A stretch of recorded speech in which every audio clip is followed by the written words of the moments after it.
This channel is supported by Truefire. Truefire is an online library of lessons from some of my favourite players. There's thousands of lessons on there. You can use the promo code JNC40 to get 40% off of any of their courses.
The premise for this video is kind of simple, and I had this idea because the time that I was making it, I kind of played into this 2-Rock Classic Reverb signature that I own for the moment. It's on eBay in case you want an amp that costs, you know, about the price of the car.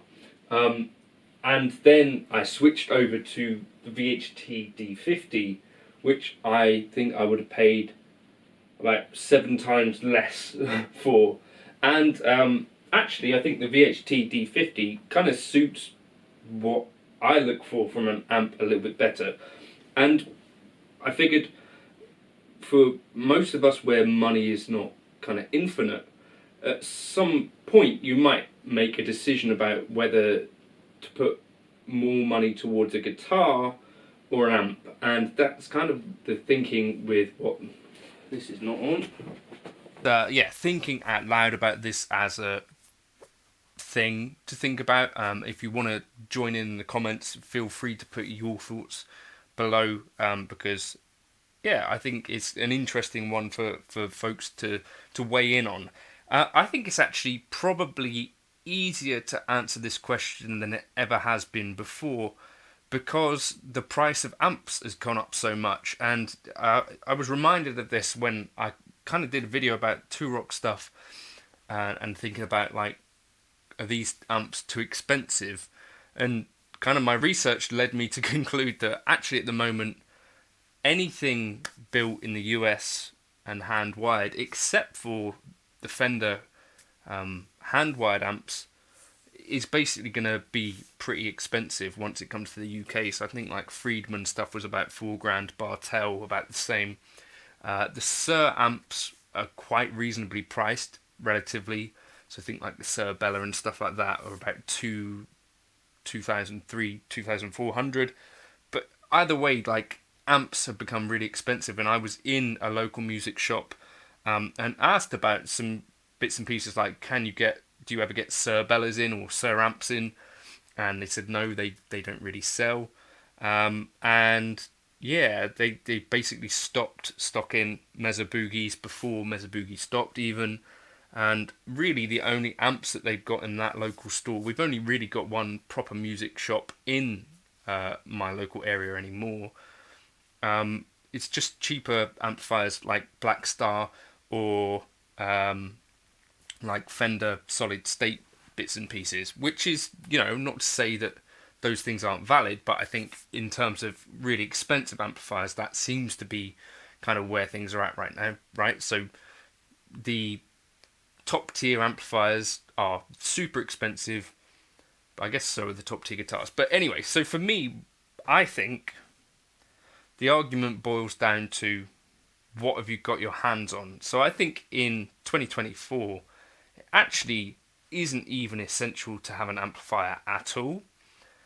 It will still be essential to have a guitar if you're wanting to play guitar, right? So I think actually more focus probably makes sense to go in the guitar realm, particularly for a lot of us. So this is me included. I don't really get too many situations where I get to really crank these things, right? They'll have to be either out of the house somewhere or downstairs screaming or something like that. They're in bed at the moment. I'd have to put these through a load box to get anything out of them at this time of night. Not only that, stages apparently these days can't cope with any guitar sound at all, almost. And there is definitely a pressure, and whether it's spoken or unspoken, to keep stage volumes lower than ever before, and to the point that, a lot of bands prefer you not to use an amplifier anymore, or that's certainly the feeling that you get. And also, once you get into like a touring situation, there's financial reasons that things like these are less popular than before. Check out Rob Harris from Jamiroquai. He's done stuff on his podcast about this, but he basically switched over to Quad Cortex for his touring stuff because he got fed up essentially of like amps being inconsistent, and you never really know what you're going to get when you're kind of hiring backline and all this sort of stuff. And it was in ears anyway, so it kind of made sense to make the switch.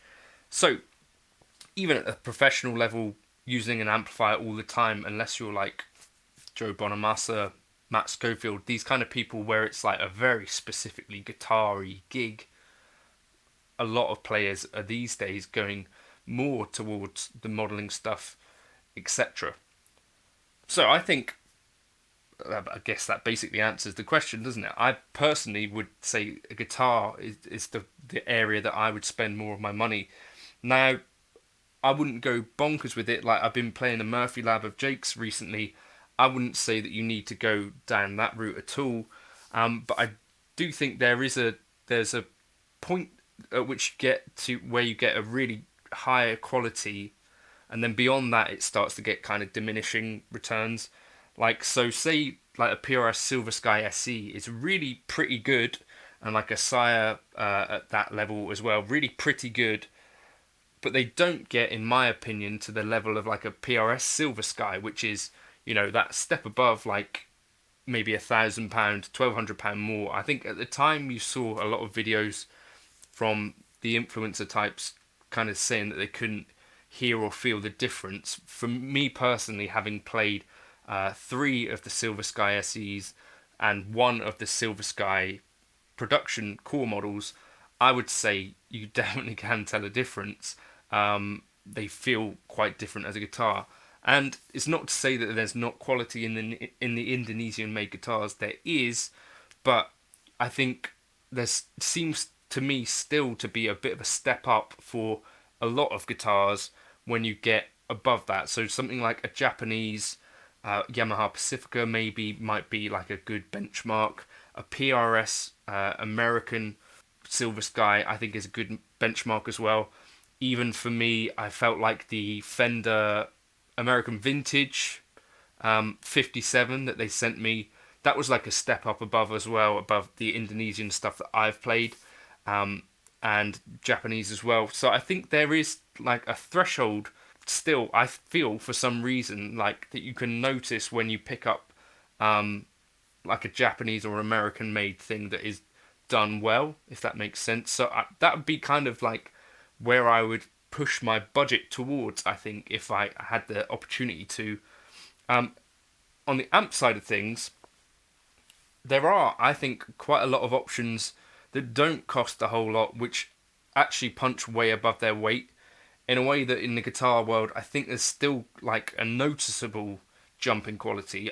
Let me know your thoughts on that. Do you agree with that, or are there things that you think punch way above their weight? Like some of the Sire stuff I think is really high quality, but there does still, I think, still seem to be like a bit of a jump up, particularly in the S-type guitars, where like, say, like, yeah, as I said, like that Fender American Vintage, I felt like playing that, there was a step up in quality and kind of feel to the thing.